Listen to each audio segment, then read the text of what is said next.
शिव भ्रमण कर कर जब वापस सजाते हैं महाराज, हिंदू धर्म में पीपल के वृक्ष की जो गणना बरह पुराण में करी गई है, 4:00 बजे से 7:00 बजे तक शिव के भ्रमण का समय बताया है महाराज शाम को।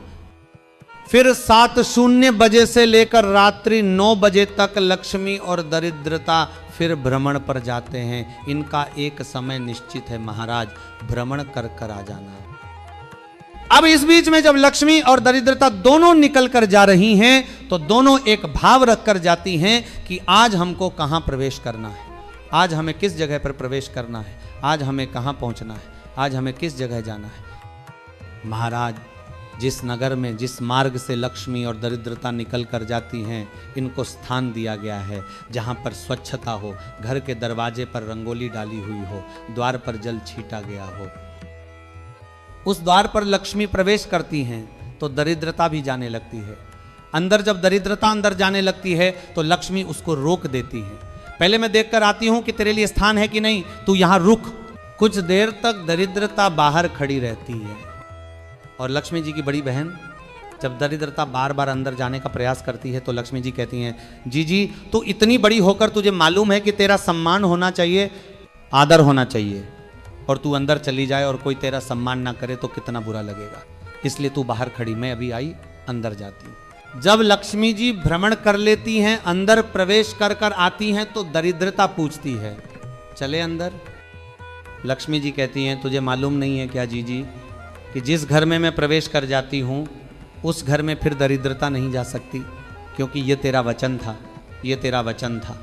अपन दोनों का जब मंगल विवाह हुआ था, मेरा विवाह जब नारायण के साथ हुआ और तुम्हारा विवाह जब दुष्मुनि के साथ हुआ, दरिद्रता का विवाह दुष्टा मुनि के साथ हुआ, जब अपना दोनों का विवाह हुआ तो अपन दोनों ने एक वादा किया था कि जिस घर में लक्ष्मी प्रवेश कर जाएगी उस दिन फिर दरिद्रता नहीं जाएगी, और जिस घर में दरिद्रता प्रवेश कर जाएगी उस घर में फिर लक्ष्मी नहीं जाएगी। अब जब मैं अंदर देखकर आ गई हूं तो तू अंदर नहीं जा सकती।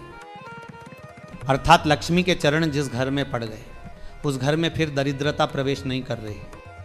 चलते चलते फिर दरिद्रता ने देखा और लक्ष्मी जी से लेकर गई। लक्ष्मी जी ने देखा कि इसके दरवाजे पर जल नहीं छीटा गया है, रंगोली नहीं डाली गई है, द्वार साफ नहीं हुआ है, दीप नहीं है, कलश नहीं है, ढेर सारा कचरा पड़ा हुआ है।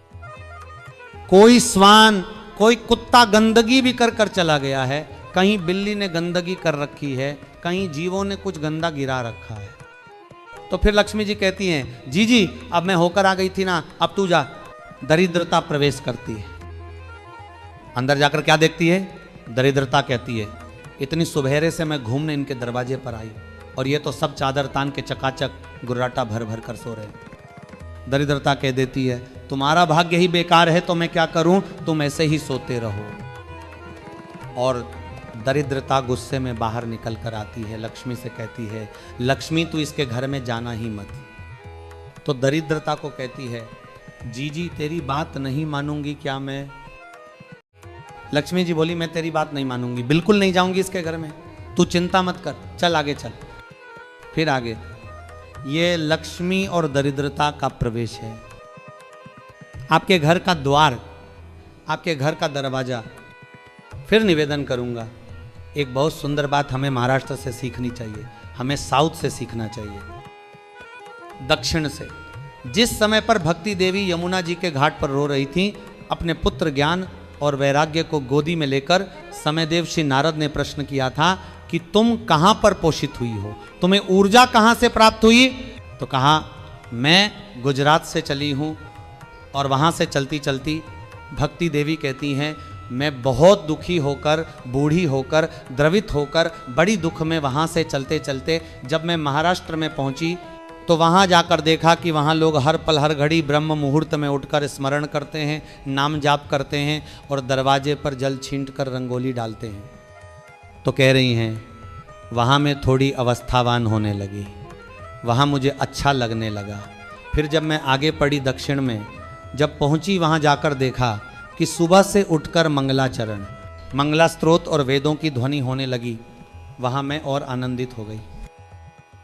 हमें कुछ चीज़ें महाराष्ट्र से सीखनी चाहिए कि वहाँ रहने वाले जो भगत हैं, वारकरी संप्रदाय के भक्त हैं, वैष्णव धर्म के भक्त हैं, उनका नियम है कि सवेरे के समय घर में पानी है कि नहीं है, पर जब भी घर का दरवाजे के बाहर थोड़ा ना थोड़ा पानी तो छींट ही देते हैं। छींटने के बाद फिर वहां पर रंगोली बनती है जी, और वहां रोज की रंगोली भी बन जाती है। शायद परमात्मा राह भूल कर हमारे घर में प्रवेश कर जाए, इसीलिए वहां प्रतिदिन की रंगोली, प्रतिदिन संगीत हमें सीखनी चाहिए। आज के जमाने में तो बहू अपने कमरे की झाड़ू लगा ले, वही बहुत बड़ी बात है। वो खड़ी खड़ी बहू ये देखती रहेगी कि नौकरानी सही से झाड़ू लगा रही, वहां से लगा के लाओ, इधर से हट के ले जाओ, वहां से कचरा सो, वहां से पोछा लगाओ, खड़ी रहेगी, उंगली से बताती रहेगी। पर इतना नहीं बनेगा कि सेविका से, नौकरानी से, दासी से कह दे कि तू मम्मी पापा के कमरे की लगा ले, मैं मेरे कमरे की लगा लूंगी, तू जा उधर। थोड़ा दया का भाव अगर होता तो उनके मन में भी आता कि मेरी बड़ी सेठानी तो अपनी जगह पर है, पर छोटी तो सेठानी की भी बड़ी सेठानी है जो मुझ पर करुणा करती रहती है। पर बड़ी तो कहे कि बेटा रहने दे, तू उधर ले जा, भाभी के कमरे में देख ले जा, उसके बच्चों का बड़ा फैला हुआ रहता है, तू उधर देख ले जा, तो जरा उधर माँ उधर भेज रही है। थोड़ा सेवा का भाव हमारे भीतर, और एक निवेदन तो हमेशा कराया है और आज भी करता हूँ, पूरे घर की सफाई करवाओ, पूरे घर में तुम पोछा झाड़ू जो चाहे करवाओ, मना नहीं है, पर एक निवेदन है महाराज, रसोई घर के अंदर बहू और बेटी ही जाकर भोजन बनाए तो अन्नपूर्णा सदा कृपा करती है।